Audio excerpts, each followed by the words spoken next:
Okay, good morning mga Paps Idol. Eto kasama natin ngayon si Boss Gab. Yan, Boss Gab. Good morning. Yon. Bali ito nga dinala niya sa atin yung kanyang Hilux, heavy PMS ang gagawin po natin, no. Palitan natin ng langis sa makina, coolant, fuel filter, brake fluid, tsaka yung transmission oil natin, tsaka differential oil, ano po. Tapos ito nga yung pinaka matagal-tagal natin gagawin dito, yung EGR valve. Yan, nilinisin natin, no. Kasama intake manifold mga idol. Ay, madumi talaga, boss, oh. Kita na natin yung dumi, naglalatak na talaga, oh. Ayun. Isa sa nagpapahina ng hatak ng sasakyan. Tingnan natin yung start ng motor ni boss, kung gaano ka kasi yung ito yan.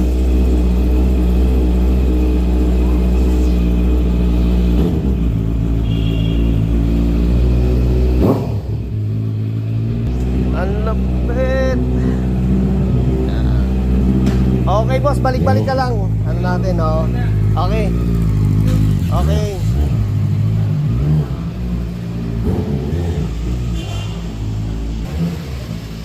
Yay, trust boss. Yay. Thank you boss. Yun, ayos, dami tayong ano ngayon mga idol, no. Gaya nito, EGR valve na naman tayo. Toyota Hilux. Ayan, nakalasa natin pinaka EGR. Kaya yan mga Paps, pa-schedule lang kayo dito sa ating AE Car Care Services Taytay Rizal. Yes! Okay, ito na nga po yung ating intake manifold, no, mga idol, oh, sa Toyota Hilux. Ayan, carbon na rin po, talagang kailangan na linisin. May anak din yun na yun. Tapos yung ating EGR cooler, EGR. Ayos makita mo sa anak mo eh. Tapos ayun, tignan natin yung combustion chamber, no. Ayun. Ano? Ang dumi na rin, no. Yung dito sa butas na to, kapal. Oh no! Tirahin mo muna na. Tirahin mo muna ng mga diesel yan.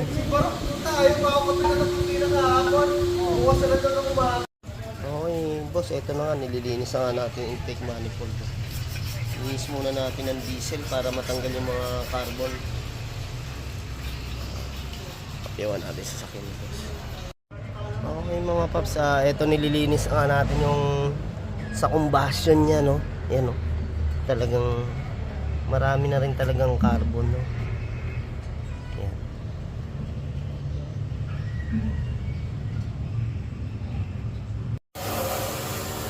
Mga Paps, ito kailangan natin talaga siyang kutkutin kasi medyo matigas na yung carbon, no.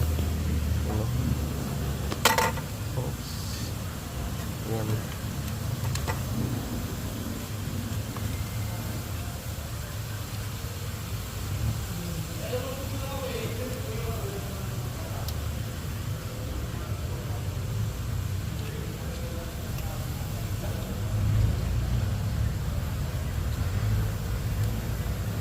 Okay, yan. And thank you nga kay Boss Gab. Yan, napasyal dito sa ating shop.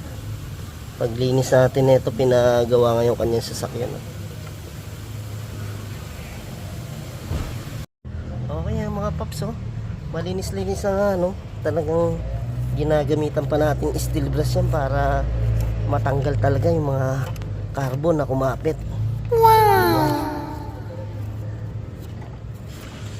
Kasi para maging masaya po yung ating mga kliyente, diba? Kailangan natin talagang linisin na maigi. Pag nagbayad ka, na maayos din ang gawa, diba? Nice! Chip Kolokoy, andito si Chip Kolokoy, kasama ko nasa tabi, ano. Chip Kolokoy, si Master Kolokoy, yan. Pagka nagbayad ka, dito sa amin, Kolokoy Garage, AE Car Care Service, sigurado yan, sulit yan. Sulit ang binayaran mo dyan mga idol. Yun, oh, okay. Konting ano na lang. Konting hilamos na lang. Okay mga Paps, yan, nalinisan na nga natin pinaka-combustion chamber, no. Tsaka itong pinaka-tubo natin dito. Pati nga ako nung ano natin, Paps, intake ayun, talagang super linaw. Yan, no? Kitang-kita yung pagkabago ng ating intake manifold. Okay.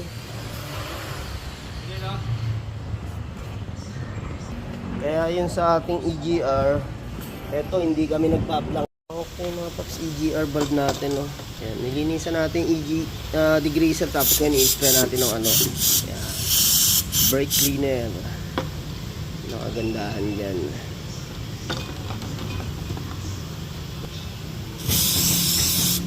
Yun. Tapos ito nga ating EGR cooler, ano? Patuluin natin.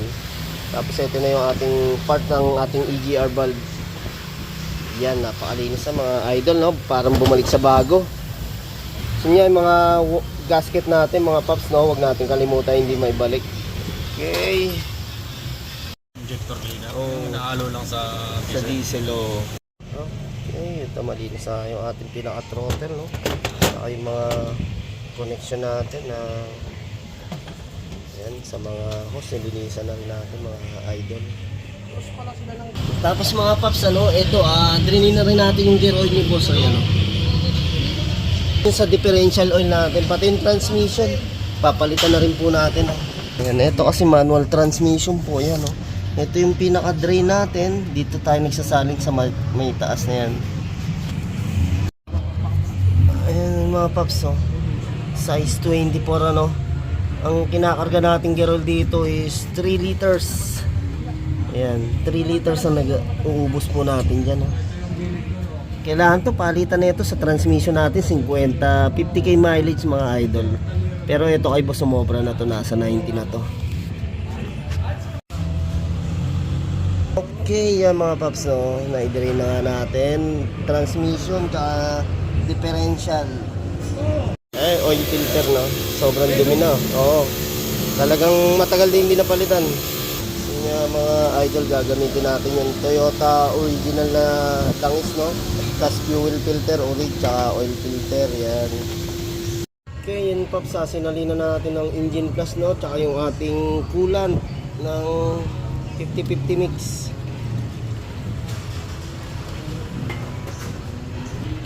Yan, okay, naubos natin 2 liters. Tapos salin pa ulit tayo mga idol.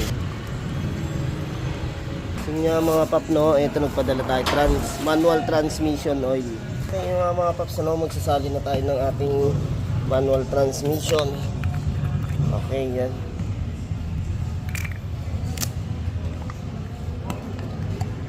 Okay, okay na pre.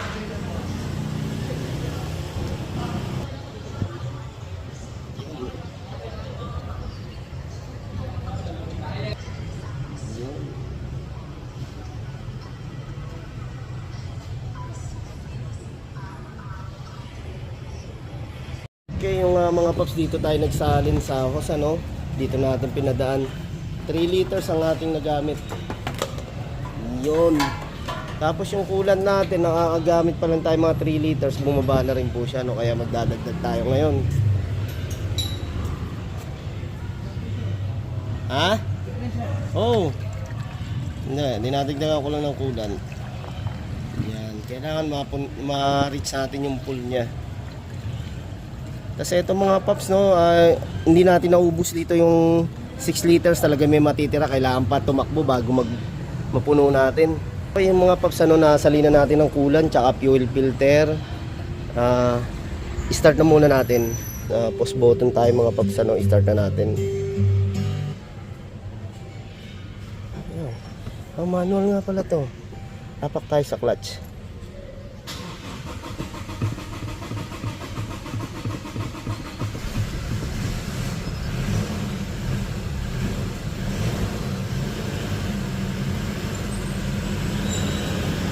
Yun. Basta na ganun nga mga Paps, ano, sabay natin ng rib sa ating pedal ng gas para hindi tayo mamatayan. Dire-diretso pumasok yung fuel. Ayun, sasabay natin ng gas para talagang hindi nga mamatay makina dahil walang laman yung fuel line, no. Okay mga idol, kakapit na natin oil filter. Sige Paps. Sabit mo na, Paps. Tapos, drainay na rin natin yung power steering fluid ni boss, ano. Ayan, oh, yung kulay pula na tumutulok. Power steering po yan. Hop, yeah, imigot. Yan. Ito, naka-drain na to, no. Tapos, nilagyan natin ng flashing para mas bumaba. Kasi nga, mga Paps, ginamit nating ATF, yung ATF fluid type T4. Ayun mga Paps, so, transmission oil. Ayan. Tapos yung, ayan, yung power steering natin dyan natin pinapadrain, no. Ayan, nakatapon na yan. Tapos yun, sasalina na nga natin yung differential oil mga Paps, oh. Differential oil. Okay. Ayan, kunin na natin yung na-drain natin sa ano, differential oil.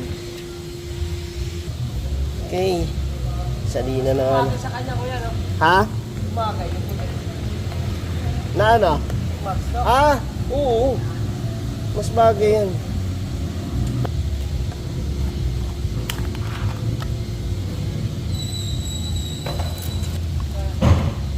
Okay na.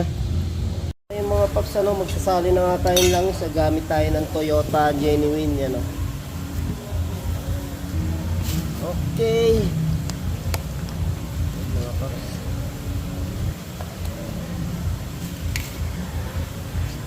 Ayan mga Paps, sinasalina na nga namin ang langis na. Yun. Okay, yan talaga. Toyota Genuine.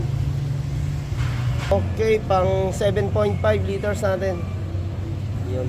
Okay, eto, nagpapasalamat kami. Toyota Hilux yan. Thank you, boss, ha. Ayan, thank you. Maraming salamat. Okay naman, ha.